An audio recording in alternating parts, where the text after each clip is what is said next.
tech inventor's electric idea. This is the story of a demonstration that changed the world. A colonist's act of defiance. This event ended up inspiring the start of the American Revolution. And a desperate attempt to retake the throne.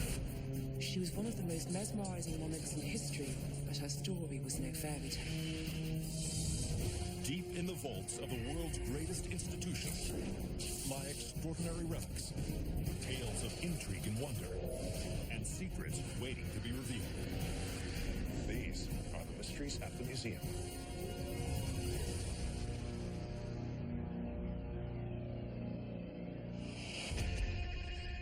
Boston, Massachusetts is known for its historic port, Boston Harbor. In 1716, the first American lighthouse was built here to guide ships to shore. But at the mouth of this waterway is a more modern structure, the John F. Kennedy Presidential Library and Museum. Its sprawling exhibition space includes such artifacts as the Fitzgerald Family Bible, a Christian Dior gown worn by First Lady Jackie Kennedy, and a reconstruction of the Oval Office as it looked when JFK was in the White House. But amidst these prized presidential treasures is one artifact with a far more primitive appearance. It's 7 inches in diameter. It has a circular wooden base with a brown fibrous surface and words carved into it. As curator Stacy Bredhoff attests, this object is linked to a captivating chapter of President John F. Kennedy's biography, one that tells a tale of heroism on the high seas. It was a harrowing ordeal that really had a huge impact on the life of President Kennedy and the history of our country. What incredible story of survival does this object relate? It's 1943. World War II is raging in the South Pacific. In the fight against the Japanese, the United States deploys a fleet of specially designed patrol boats to chase down the enemy. They were designed to harass these large convoys of Japanese ships. Commanding PT-109 and its 12-man crew is a 26-year-old Harvard graduate, Lieutenant John F. Kennedy. JFK was a person who really loved action, and since he spent so much of his life on the sea and was a strong swimmer and sailor, he joined the Navy. JFK's mission is to intercept enemy ships near the Solomon Islands, an archipelago northeast of Australia. But with Japanese forces lurking at every turn, he has to be on constant alert. It was a very dangerous mission. There was a sense of dread of what could happen. Then, one night, his worst fears are realized. At around 2 a.m. on August 2nd, Kennedy spots something off in the distance. All of a sudden, JFK could sense a ship kind of looming out of the darkness. A Japanese destroyer is bearing down on them, but it's too late. Before Kennedy can get his boat's engines up to speed, the destroyer rams PT-109.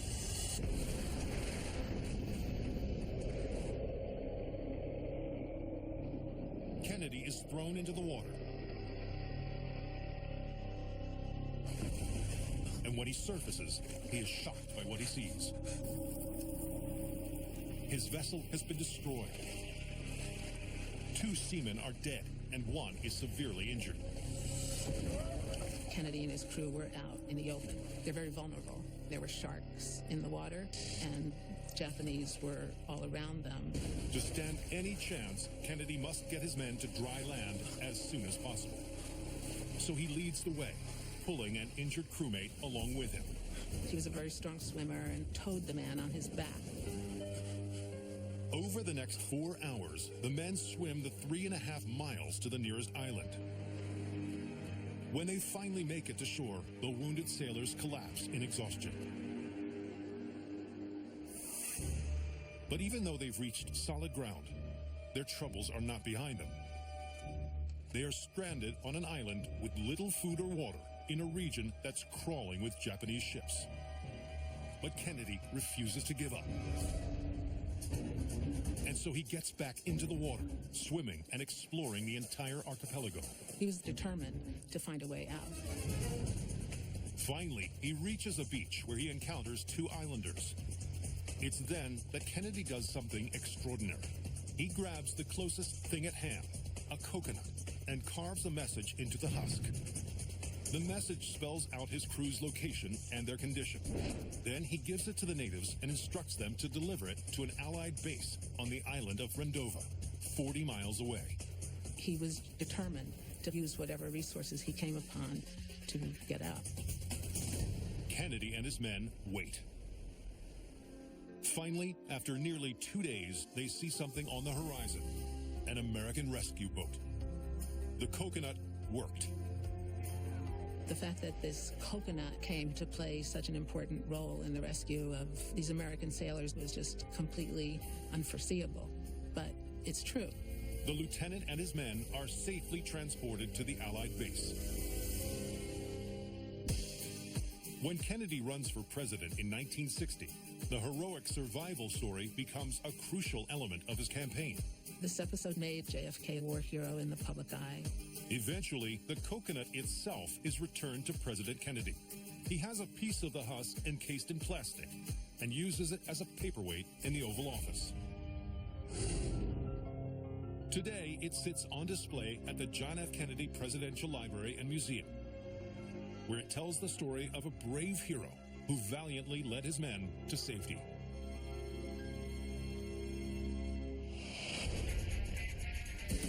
Edinburgh, Scotland is famous for its distinctive medieval citadel, Edinburgh Castle.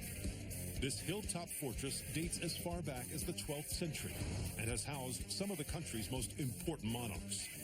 Today, the castle is Scotland's most popular tourist attraction, with over 1.4 million visits each year.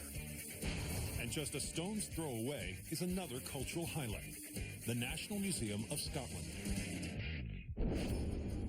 Its collections include artifacts from around the world, including an ancient Egyptian sarcophagus, a 12-foot bowl from the Cook Islands, and a massive T-Rex skeleton from Montana.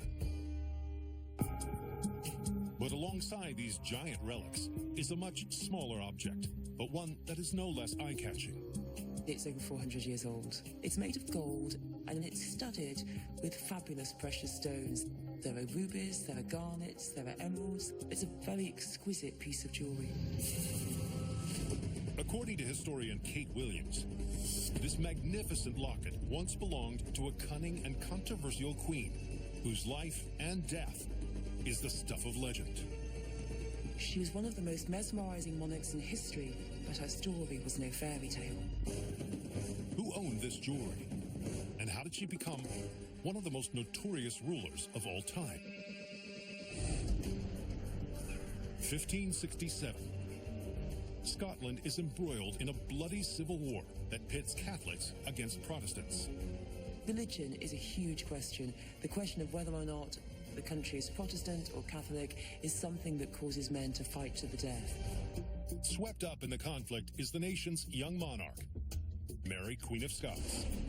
Mary, Queen of Scots, is a Catholic, and she's 24 at this point. She was very beautiful, and this is the woman who is in charge of Scotland, so you can see how automatically these furious factions, they don't respect her. Protestant nobles are looking for any opportunity to seize power. And soon they have it. In May, Mary weds the Earl of Bothwell, a man accused of killing her former husband.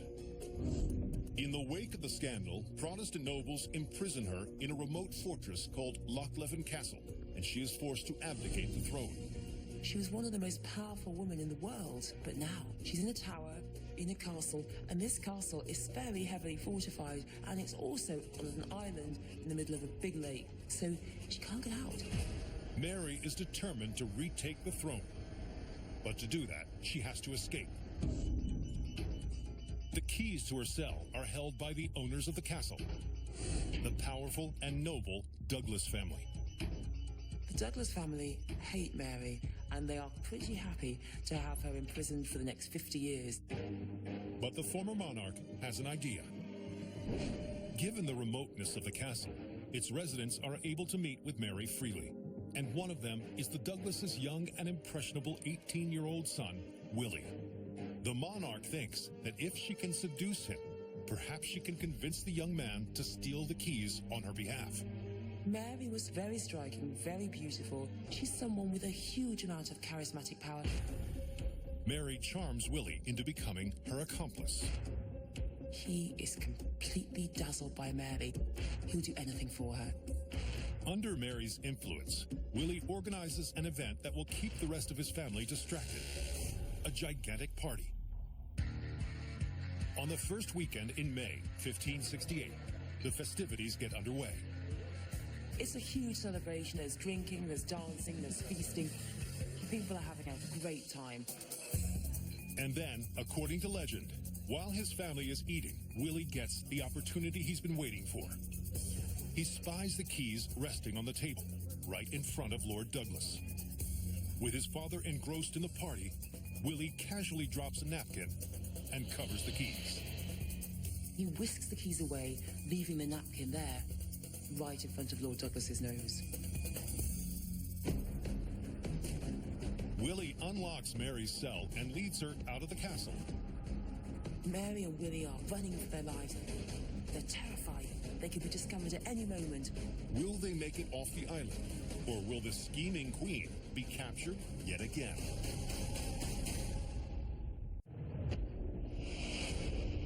It's 1568 in Scotland.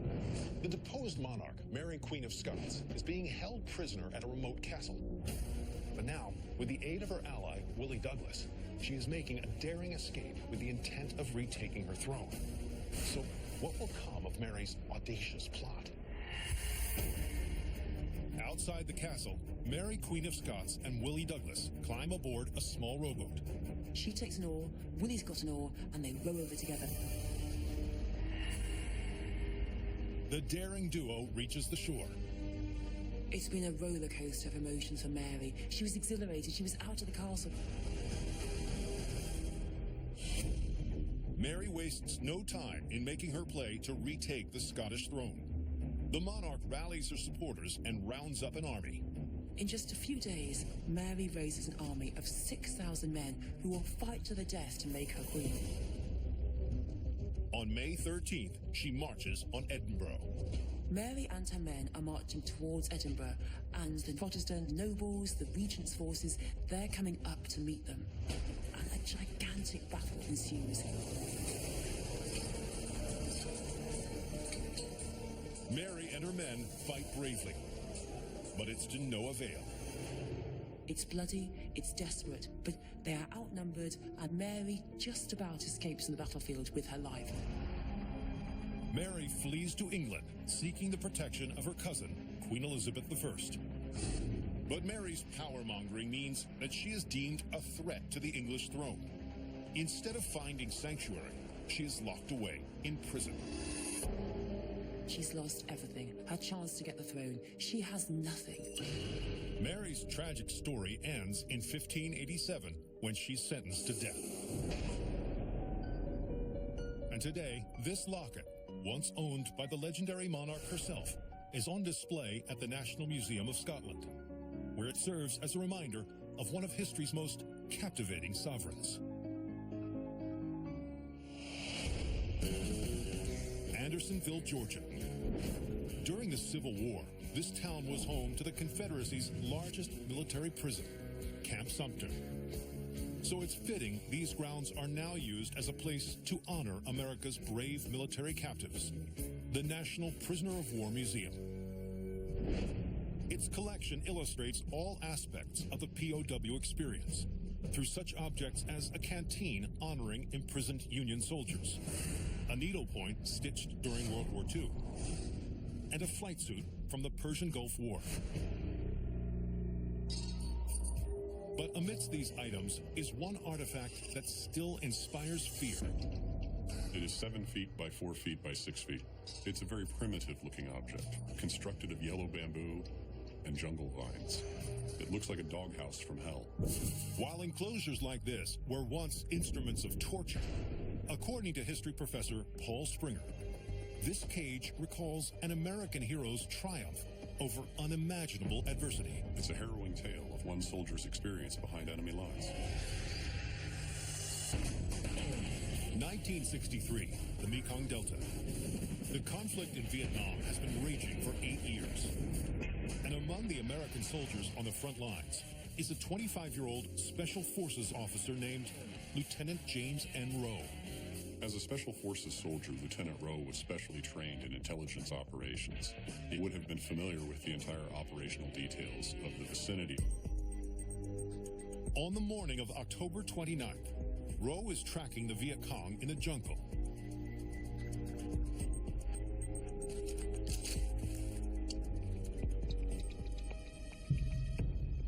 When he is ambushed. Lieutenant Rowe was captured by Viet Cong forces. Viet Cong soldiers blindfold Rowe and drag him through the jungle for miles.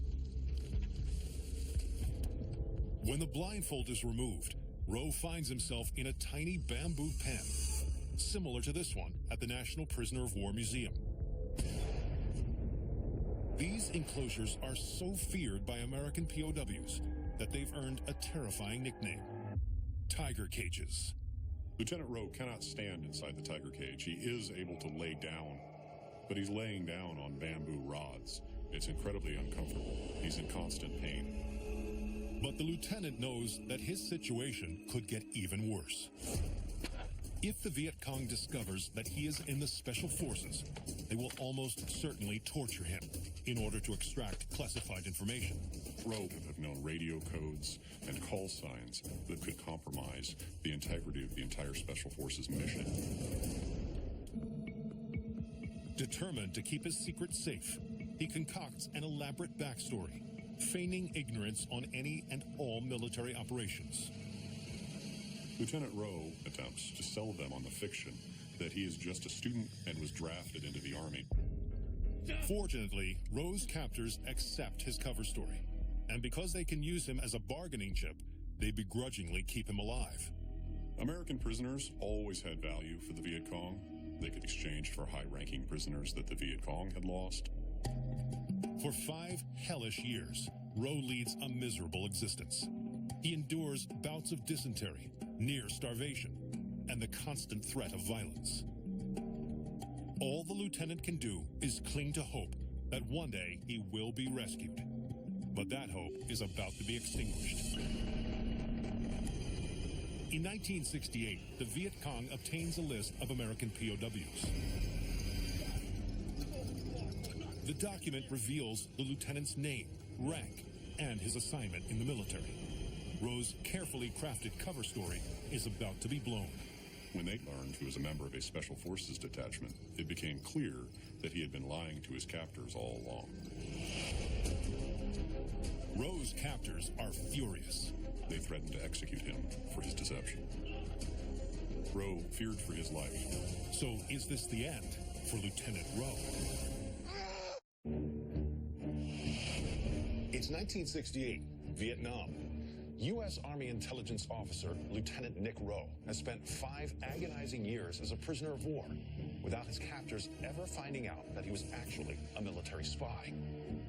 But when the Viet Cong discover his true identity, it seems his days are numbered.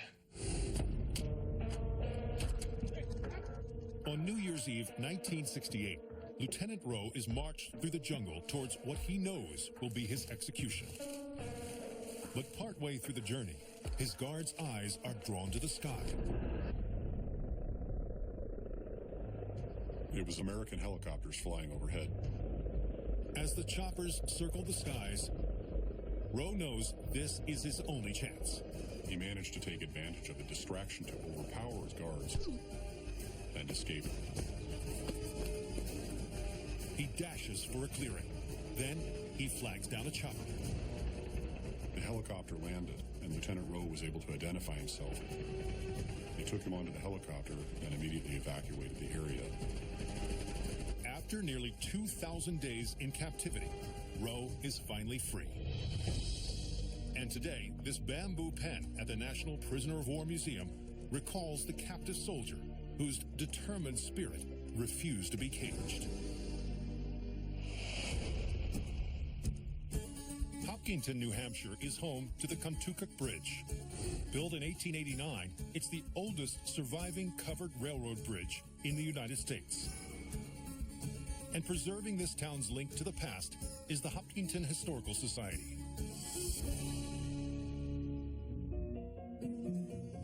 Its collection features an antique carousel horse, a 19th century stagecoach, and an 1811 globe, one of the first produced in America. But among these storied artifacts is a far more mysterious relic. It's about 4 inches long. It has a worn wooden handle. 3 rusted hooks protrude from one end. To the unobserved eye, it would be tough to discern what it's actually used for. It's a pretty severe looking instrument. As historian Carl Soderberg asserts, this object was part of an epic clash between a small band of rebels and a powerful empire. This event ended up inspiring the start of the American Revolution. It's the 1770s in New Hampshire. The region's residents rely on the area's abundant supply of white pine trees. Their tall, strong trunks are the perfect material for building and driving the local economy. The eastern white pine is a unique tree in that it's very flexible and durable.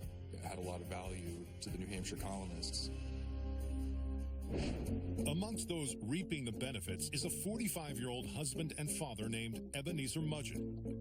His mill is one of the many in New Hampshire doing a roaring trade, providing lumber to local builders. Ebenezer Mudgett was a native New Englander. He had a very large family, 11 children, and he worked very hard to make sure to provide for them. But Mudgett's business is about to be torn apart. In 1772, the British declare that all white pines with trunks larger than 12 inches in diameter are now the property of King George III. The reason?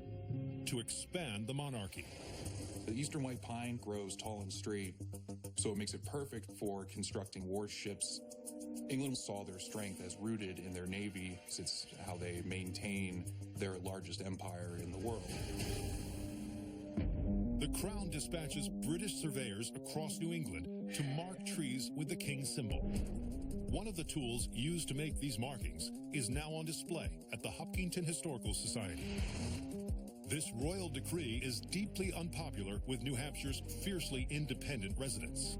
Ebenezer is outraged that this law is being enforced. The British are putting him in a position where he can lose everything he has because this is his livelihood. So Mudgett decides to make a stand. He defies the king's order and continues to harvest his pines. He makes a bold decision and chooses to continue cutting down pine trees and selling them to colonists. Before long, other local pine mill owners follow Mudgett's lead. The stage is set for a clash between the colonists and the British. And when the colonial governor orders an inspection of all mills for contraband wood, Mudgett is caught red-handed. Charged with stealing property of the king. The governor orders Mudgett and other mill owners to pay a hefty fine, but they're not willing to concede. Ebenezer goes and meets with a number of his fellow mill owners and ends up putting together a posse. They make a bold plan to drive the king's men out of town by force. They all decide right then and there that this is now the breaking point. We're going to draw a line in the sand, and we're actually going to fight back against the British. On April 14th, 1772, Mudgett and his makeshift militia head to a local tavern where the British officers are staying. The colonists are going to stand for what they believe in. They're going to push back against this. Then they make their move. Ebenezer and his rioters storm into the room. They attack the British officials, bound them, then drag them out into the streets. Mudgett and his men successfully drive the British contingent out of town. The message had been sent to the king. But little do they know, this brazen act of defiance will ignite a far more revolutionary rebellion.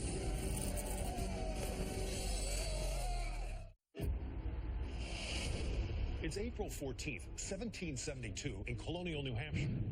Lumber mill owner Ebenezer Mudgett has a problem.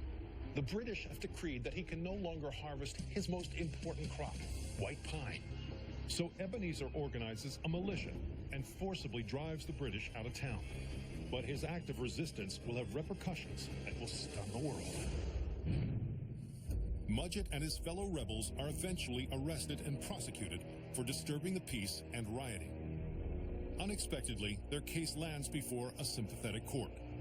The New Hampshire judges actually let the men go free with very minimal fines of just 20 shillings each. The ruling sends a stinging message to the monarchy. It was actually a sign that the court system agreed with the rioters that the British were overstepping with the oppressive Pine Tree Law. Mudgett's act of defiance becomes known across New Hampshire as the Pine Tree Riot and inspires one of the greatest uprisings in American history. 1 year later, with Americans even more frustrated under British rule, a group of rebels in Massachusetts stage one of the most important protests the colony has ever seen: the Boston Tea Party. This event ended up inspiring colonists, and they stormed ships and destroyed property that the British believed they were owed a tax on. The Boston Tea Party sets the stage for the revolution, ultimately leading to America's independence. And today, this surveyor's tool at the Hopkinton Historical Society is a sharp reminder of a forgotten yet influential act of defiance that led the colonies on the path towards freedom.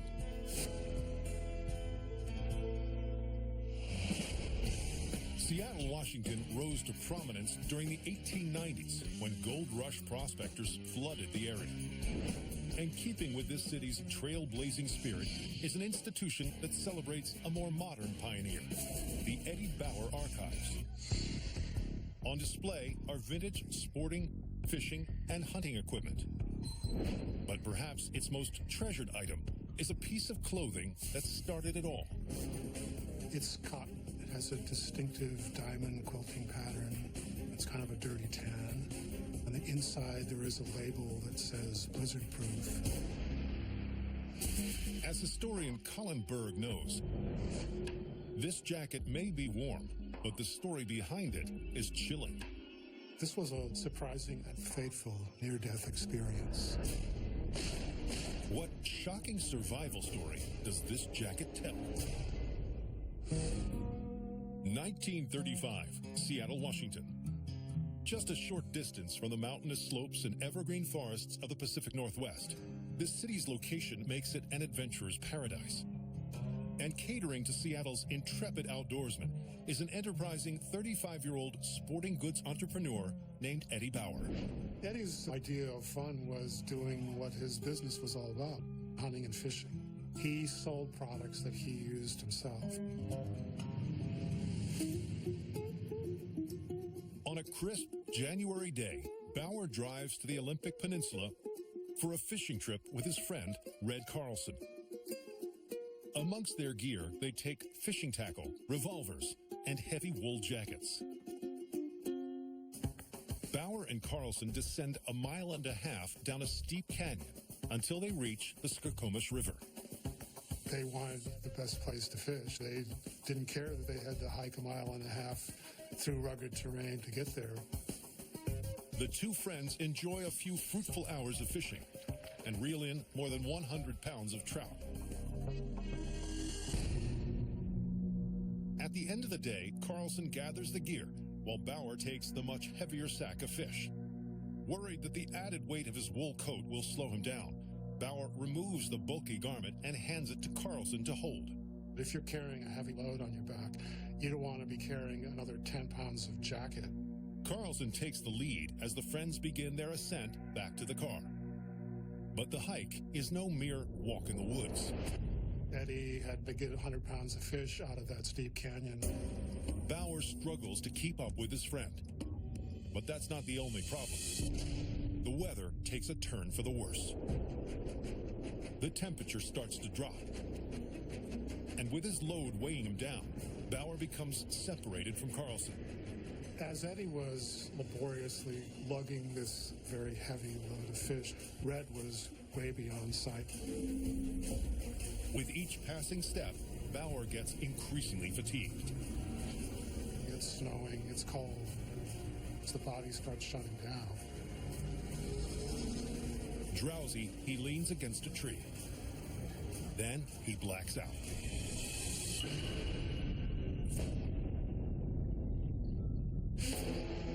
Minutes later, he comes to. Bauer realizes he's just experienced a telltale symptom of hypothermia. He was beginning the process of freezing to death. Without his coat, Bauer has no way to get warm. This was a life or death situation.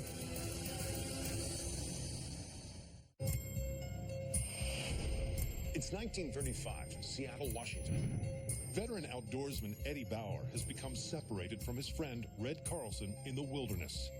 Now he is suffering from hypothermia. Alone and freezing, it looks like he might not make it back alive. Bauer's only chance for survival is to somehow get Carlson's attention. But his friend is too far ahead to hear his cries. Suddenly, Bauer remembers he's carrying something that can help him. His revolver. He fires 2 shots into the air. The blasts echoing throughout the canyon. The plan works. Carlson turned around and worked his way back and found Eddie. Carlson helps Bauer get to the car, saving his friend's life. Bauer recovers from the harrowing ordeal, but his brush with death also stokes the innovative retailer's imagination. He realizes that if his coat had been less bulky, he would have been able to keep it on. It wasn't suited for heavy, strenuous activity in severe cold. Determined to prevent other adventurers from meeting a similar fate, he vows to design a better jacket. To make the garment less bulky, he abandons wool and insulates his coat with goose down. Down enabled him to create a jacket that was extraordinarily lightweight. And to spread the material evenly and keep it flat, he stitches the coat in a distinctive diamond pattern. Finally, in 1940, Bauer releases his down jacket. And as soon as it hits Eddie Bauer's Seattle store, it becomes an instant hit. It really was a game changer for anybody that wants to be active in the cold. There's nothing like it. And this garment, on display at the Eddie Bauer Archives, recalls the near-death experience that started it all. The city of Ann Arbor, Michigan was established in 1824 by 2 pioneers whose wives were both named Ann. Today, it's perhaps best known as the home of the University of Michigan. And keeping with this town's dedication to learning is the Ann Arbor Hands-On Museum. Inside are more than 250 interactive exhibits, including demonstrations exploring the scientific principles behind light, water, and magnetism. But one display here appears to have no definable purpose. It's relatively small. It's only around 10 or 12 inches. It has several coils of wire, and it looks like a plastic egg sitting on a mirror. While this may seem like a bizarre art project, exhibits director John Bowditch knows it actually served as a powerful tool for one of history's most famous inventors. This is the story of a demonstration that changed the world. 1887, New York City. 31-year-old Nikola Tesla is a brilliant engineer working in the burgeoning field of electricity. Tesla was inventing things that were visionary. He was keenly interested in using electricity to better humankind. But any hope Tesla has of changing the world faces a big obstacle: Thomas Edison. Edison's system of direct current, which distributes electricity directly from power plants to businesses, factories, and homes, is the industry standard. Direct current represented the status quo. It was the system of electricity. That was accepted most. But Tesla knows the Titan's technology has a major drawback. It's too weak to travel long distances. Only homes within a mile of a generator receive enough power, leaving those in more rural locations literally in the dark. But the underdog inventor has an idea.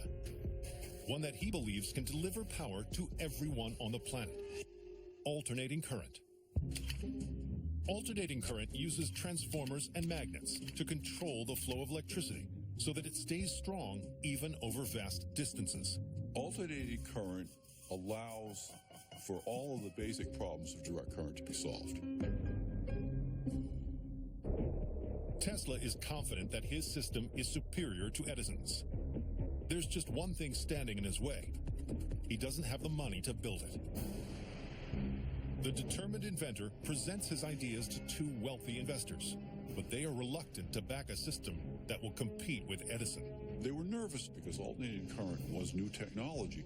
The cost is enormous. You basically have to scrap all of your equipment that you've built up and put in new equipment. And there's a huge financial incentive to not do that.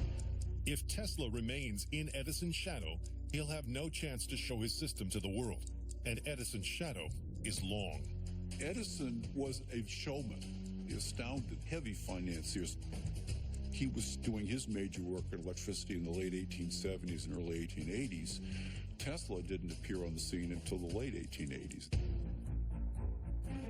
Tesla realizes that to contend with Edison, he has to think big. He needed a dramatic way to get others to buy into his scheme. He finds his inspiration in one of history's most legendary stunts. As the story goes, Christopher Columbus struggled to convince the Spanish crown to give him the financial backing he needed to fund his voyage to the New World. So he presented his detractors with a challenge. He said, "Can you balance an egg on its end?" Members of the royal court took turns trying to solve the seemingly simple problem. But try as they might, none succeeded. And that's when Columbus outwitted them all. Christopher Columbus proceeded to do this by simply tapping the egg and, of course, flattening the end, and there it stood. According to the legend, the Spanish were so impressed that they financed the explorer's mission on the spot. With this story in mind, Tesla knows he can do one better than Columbus to convince investors of his ingenuity. He resolves to replicate the explorer's stunt without breaking the egg's shell. So how will Tesla crack this challenge? It's 1887, New York City. Inventor Nikola Tesla believes that alternating current is the future of electricity. But there's a problem. His investors don't share his optimism. So, can Tesla prove this electric idea? Tesla invites investors back to his workshop. And that's where Tesla's genius as a showman came to the forefront. The inventor places an egg on a strange-looking stand. Then, he makes the unimaginable happen. The egg began to spin faster and faster and faster and faster. Then suddenly, the egg proceeds to turn up on end and spin on its vertical axis. The investors are dumbstruck. This was so spectacular to watch that it almost seemed to be by magic. Tesla explains that his demonstration is alternating current in action. It uses electricity to create a moving magnetic field that keeps the egg spinning. The Egg of Columbus demonstration mimics the science and technology behind alternating current. The investors are so impressed by the showman's stunt that they agree to finance Tesla's system. Tesla must have been jubilant. The inventor uses the funding to bring electricity to far-flung customers for the first time. Alternating current allowed for electricity to move into rural areas. Tesla's system topples Edison's, powering homes all over the country and eventually the globe. Thomas Edison was an inventor for his time, and Nikola Tesla was an inventor for the ages. And this replica of Tesla's Egg of Columbus on display at the Ann Arbor Hands-On Museum recalls how one man's determination and clever showmanship electrified the world. From a scheming queen to a persevering prisoner, a harrowing rescue to a riotous rebellion. I'm Don Wildman, and these are the mysteries at the museum.